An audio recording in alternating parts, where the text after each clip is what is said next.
Hi friends, உங்கள் வீட்டு மரங்க வந்து நிறைய கிளையாக விட்டு வளரணும் அப்படின்னா என்ன பண்ணணும்னா நிறைய உடச்சி விடணும். இங்கே பாருங்கள், இது வந்து எங்கள் வீட்டு முருங்கை மரம் தருங்க. இந்த இது வந்து உடச்சி விடாமல் இங்கே பாருங்கள், ஒரே கம்பாக அப்படியே உயரமாக போயிருக்கு. இப்படி இருக்குமோ நம்மளுக்கு பறிக்கிறதுக்கும் கஷ்டமாக இருக்கும். இது அதுவே உடச்சி விட்டால் என்ன ஆகும்னா, இங்கே பாருங்கள், இது உடச்சி விட்டுருக்கு. இதுலேருந்து கிளை வருது. இதையும் உடச்சி விடுமோ இதுலேருந்து கிளைகள் அதிகமாக வரும். அதனால் நம்மளுக்கு நிறைய கீரையும் கிடைக்கும். இங்கே பாருங்கள், இதெல்லாம் பாருங்கள், உடச்சி விட்டனால எவ்வளோ கிளைங்க வந்திருக்கு பாருங்கள்.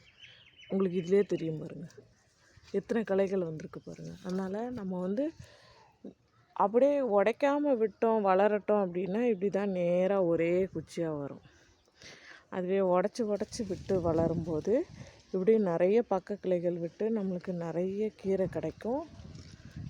எல்லா மரமுமே அந்த மாதிரி தான்.